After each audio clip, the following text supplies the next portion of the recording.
Normally, when it comes to our kind of scene, web series and alternate reality games extend as fully as they can into their framework. This is the internet after all, where we can get as immersive as possible using all the tools at our disposal to tell a story. And because our work is immersive by nature and lives in a place not explicitly meant for traditional storytelling, finding a way in the context of the story to circumvent the rules of normal website use is usually the first hurdle to jump over. The formatting or platform we serve the story on usually feeds context into the media itself and is something we need to deal with as creators. For instance, uploading videos to YouTube documenting a character's life usually comes with the territory of viewers knowing that it's a character uploading, because the character themselves are filming, uploading, interacting with viewers, and staying very aware that they're on YouTube. That's the alternate reality portion of this form of media. It's both a limitation and a strength to remember how important it is to serve the context of a story's platform. So, when I find something that's hosted on a channel that is really serving much more as a content host and making it clear to everyone, this is a fictional series, I am hosting it here where you can watch this work of fiction I made, it's usually a major immersion breaker. That first barrier, the framework, has been put aside or ignored, and we're now closer to watching television online than we are to seeing a web series or ARG as we know them. Automatically, it feels a little more sterilized and less interesting. Point blank. Hosting a web series or alternate reality game or some type of internet fiction in a place where the hosting acknowledges that it's fiction in the same spot the story is told is very tough. It's a risky thing to do. You've already gambled away a giant piece of what attracts viewers to this kind of media. But when you make something so good that it has me as proud of someone I don't even know as the West Records did, I stop caring about the framework immediately and just keep watching with a hunger for more. Night, a Sleepwalking Journal, is exactly what I'm talking about.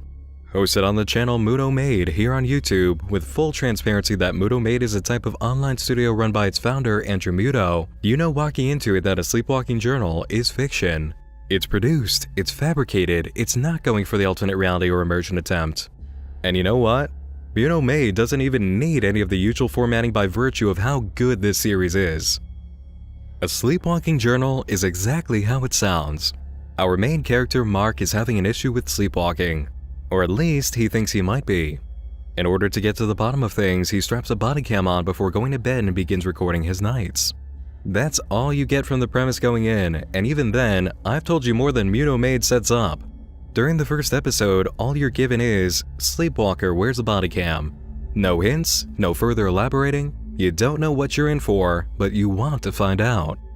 Night 1 gets us on a track of interest immediately, playing with emotion, expectation, and pacing in all the right ways. Mark stands up and seems to stare at his wife, completely vulnerable in her bed. We wait to see if he does anything, and he moves to the top of the stairs outside the bedroom. Again, we wonder what he's going to do. Mark then turns and heads into his baby's room where the child lays sleeping in bed. Again, a very vulnerable person who he hovers over, making us wonder what's going to happen. Mark then turns, attention taken by his wife who has woken up and caught him sleepwalking. The video ends there. This is the hook, the way you get someone invested from the start. A hook can be big, a hook can be small, but there must always be a hook. We're presented with our situation and given the sense not once, not twice, but 3 times that something horrible can happen as a result of this man sleepwalking, and we want to know more. We want to know what happens, we want to know how, and we certainly want to know why. The second video picks up on that trend right away. We open on a shot of Mark's wife in bed asleep, and soon realize that we're seeing things from this angle because he's crouching down in front of her. Again, from the very start, we see a person who may be in grave danger, and we don't know what's going to happen. If something does happen, what form will that danger take? Mark leaves the room heading to the top of the stairs, and we hear this noise.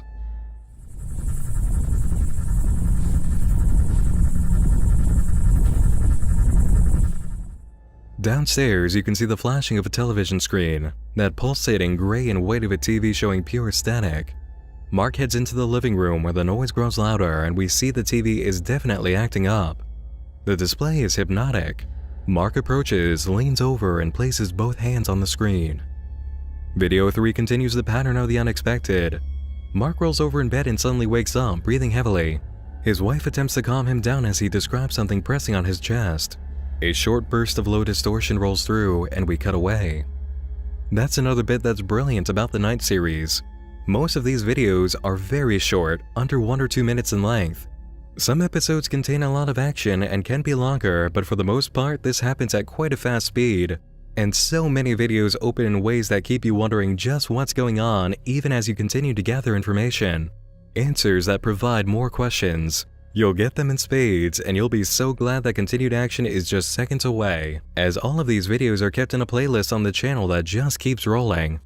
If ever there was a web series to prepare for a full sit-down to watch and have a marathon experience of, it's this one. Mark's issues get worse as the sleepwalking takes him outside and even has him approaching other sleepwalking strangers. Something very disturbing is happening here, and all through the first arc of storytelling, you're kept guessing exactly what, wondering what the results will be. Demonic possession? Aliens? Mind control experiments in a small neighborhood? How about psychological issues manifesting in horrifying ways? You'll be wondering for a bit, but not too long as a greater sense of understanding develops video by video.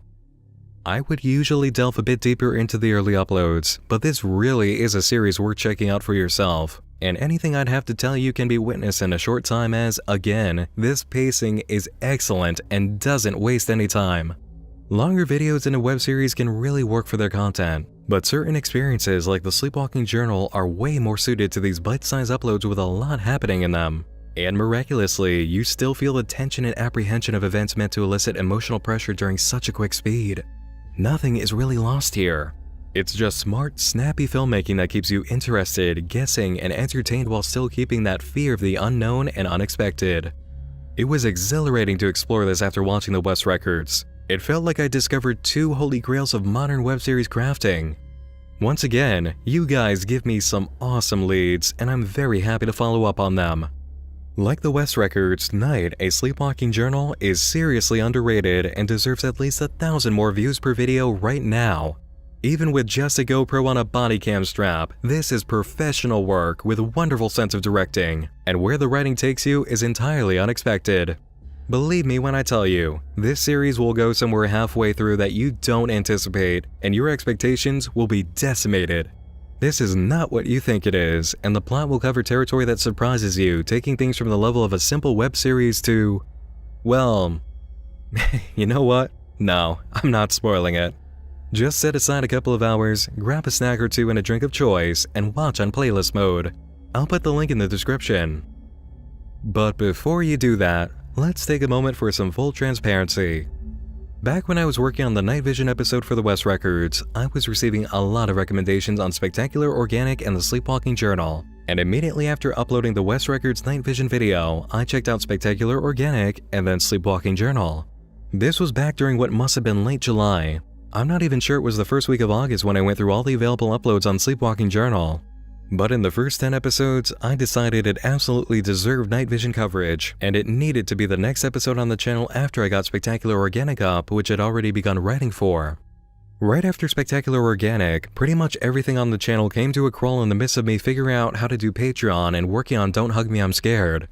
If I hadn't stopped to do all of that, Sleepwalking Journal would have ended up getting coverage within about a week or two after Spectacular Organic. That was the plan.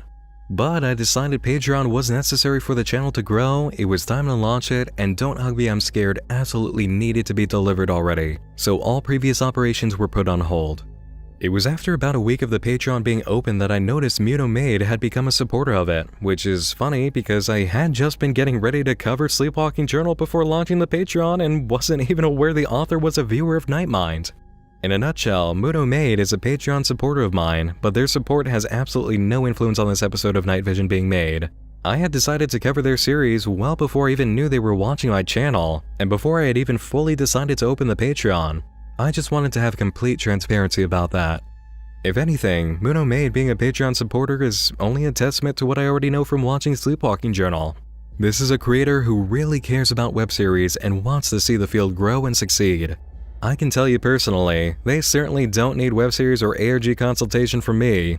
Sleepwalking Journal stands right next to the West Records as a sure sign that things are looking good right now in our field of media. And of course, no Patreon supporter could ever buy their way into Night Vision, but I know that's something that doesn't need to be said. I'll always tell you if someone I'm covering on here is a Patreon supporter if I'm aware they're supporting me. Just know that it will only happen because their work is good enough for me to recommend it as quality and not because they're supporting the channel on Patreon. As always, quality trumps quantity here, including when that quantity is a dollar amount. Night, a Sleepwalking Journal may be hosted in a format that defies the conventions of storytelling that we're used to for internet fiction, but the series does not suffer for it whatsoever. This is wonderfully done, a true example of professional work in our field that's doing everything right and definitely deserves more views. Highly original in just about every single way, fast-paced, interesting, keeps you guessing. This is just damn good. Give Sleepwalking Journal some love and run through the playlist I put a link for in the video description, and do come back here to tell me what you think after viewing. It's certainly like nothing else I've seen, and that's one of the best compliments I can ever give. Thanks for joining me in the dark again this evening. I hope you enjoyed Sleepwalking Journal as much as I do, and let me know if you find any leads on other series as good as this through Twitter, Tumblr, Facebook, or the comment section below. Once more, I'm Nick Nocturne, and like a case of paranormal insomnia that only a GoPro can cure, I'll be seeing you again real soon. Sleep tight.